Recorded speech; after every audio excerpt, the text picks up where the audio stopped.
How's it going, Peng Pirates crew? It's your boy Adrian back with another video. So today I wanted to go over this Kinemon gameplay that I have. It's versus Smoker, which is what people say kind of like a bad matchup for Kinemon, mainly because Smoker has the tools to just get rid of everything on board for green players, and green players care so much about the board because it's pretty much the only thing they have, especially if they're playing Kinemon, right? Because it's not like running Kid where you have the double swing. You actually have to maintain a board with Kinemon, and your whole strength and game plan is to just maintain this board for like the entire game, right? Until you win. So black is almost a natural counter to that, so a lot of people have been struggling with this matchup. For me, like, the matchup is really just about card advantage. So for the first turn, I unfortunately don't open in with the Okiku. The Okiku play is actually like really important for this deck because it makes it so that the black player is like more hesitant to play cards. But yeah, like playing to your card advantage is super important. And then he's just gonna swing 5 life at me, or 5k, and I'm gonna take it, and then I'm gonna use the effect to play the Yamato and swing 6k at his 3-cost Smoker. And this is a really good swing turn for me because, you know, he's gonna be on 5 Dawn, which is a very awkward turn for him. Like, you know, the best he could do is like maybe play like a Borsalino or something like that. And then even if he does, you know, I could just play another Yamato and then double swing into it, forcing like a lot of cards out of his hand. And that's really how you have to play the matchup, right? Black players, like, they do have a lot of great removal, but they have to discard cards for it. So, and green excels at like keeping card advantage, especially with like Jewelry Bonnie and stuff. So he does play the Borsalino, so I'm just going to attach 1 and swing into his Borsalino here. And then this demands a card out of his hand, right? Which is super important because a card out of a black player's hand is very good for you. And he actually gives up a 2k here. So then I'm just going to swing into it one more time with 6k. And then he's going to get rid of another 2k. So honestly, at this point, I have him in like a really good situation. I have full control of the board, and I have like a ton of cards in hand. But I'm still not quite out of the woodwork yet, right? Because 2 of them are pretty much useless with the X-Drake. And then he's going to play the Sakazuki to swing the board back in his favor.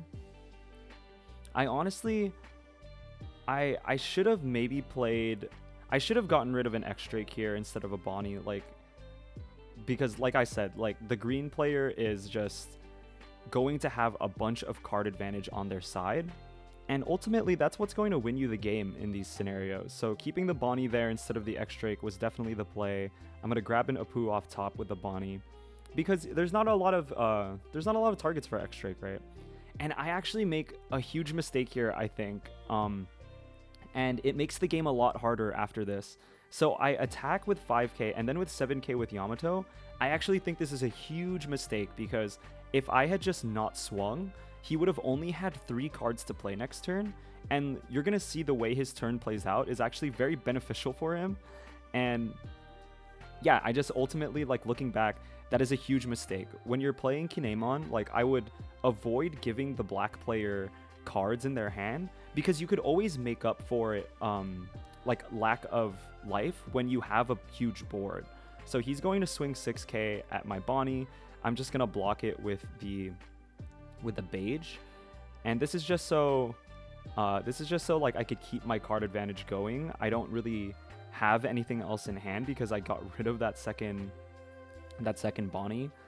And then he's going to swing 7k into my Bonnie. I'm just going to block with the Killer, and he still has like a ton of cards in hand to kind of deal with my stuff. So he's going to discard the Kobe. And do you see what I mean by, like, even if he had this specific hand, if he had a 3-card hand instead, he would be down to 1 card if he planned on using the Kobe. And then now he has to swing with his Borsalino. But, like, it doesn't matter now, right? Because now he has full control of the board. Pretty much the only thing like a black player wants, right, is just full control of the board. But I'm going to protect the Bonnie here with 2 cards with a Gibson so I could arrest the Kobe. And now I kind of have a target for the X-Drake that I have in my hand. I was just pretty much just using that Punk Gibson just so I could, like, take back a little bit of board control. And then I'm going to use this Bonnie, and it's kind of hard to tell whether you should take the killer or the 7 cost here. I think in most scenarios, it's a little bit better to take the 7 cost because he has to like have combos in his hand to KO a bunch of my stuff. So I'm just going to go ahead and play the X-Drake here, and then attach 1 swing into the Borsalino, hopefully getting like a card out of his hand. So it's not too bad. Like, I'm able to take back the board pretty well, but I honestly don't think he would have been able to take back the board at all, like, if I didn't swing at him. And then, like, I could have just poked him once instead of, like, swinging twice with the Yamato, putting it in danger. So, and then he's just gonna double swing into my Bonnie, which is fine. She pretty much just acted like a blocker there. And then he plays the 10 cost Kuzan, again, just to completely shut out my board. Like, this is the scenario that loses you the game as a green player, honestly. Like, it's just super tough to deal with this board because now, even though he doesn't have a lot of cards in hand, like, he does have really good board control in the fact that, like, he just has this Kuzan, and pretty much nothing is going to be able to stick onto the board anymore because, you know, he's going to just be popping them. You know, Kobe could pop Odin at this point, and it just makes this game a lot more difficult because I'm going to be spending a lot of my Dawn playing like these big 7 cost kids, and that doesn't necessarily matter into Kuzan because he could still just pop it with like a Kobe. He could even pop it with something like a Meteor Volcano with his leader skill. So I end up playing the Odin first just because it's going to let me take back the board a little bit. And also, if he does end up KOing it, like, it doesn't really matter too much because I'm going to be able to get like an Okiku out. So I do end up blocking this just because, like, I don't want to go down to 1 life, especially when he has the 10 cost Kuzan, because I don't have a lot of resources in my hand to kind of block anything else. And it's going to be very difficult to survive these turns, right? So this is a very tough situation to be in. I have a couple of options. The 8 cost kid is pretty much useless in my hand right now, honestly. But I do have the 7 cost kid that I can play. I could also just, you know, kind of swing into the Sakazuki, which I think I'm going to do here. I end up swinging only 8k into it because I'm assuming, you know, if he has the counter event, like, that's fine. Don't really have to allocate a lot more Dawn to it. And then I'm just going to swing him 5k life.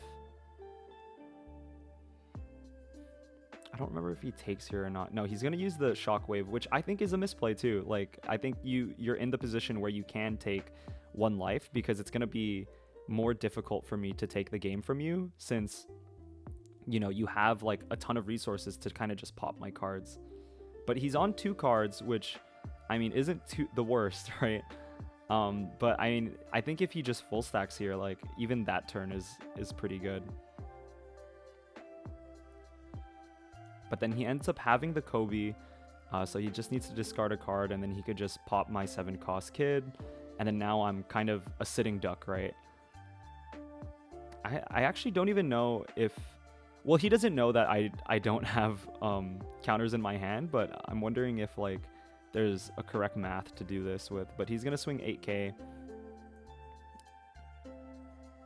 And then he's going to swing... I think this is 7k.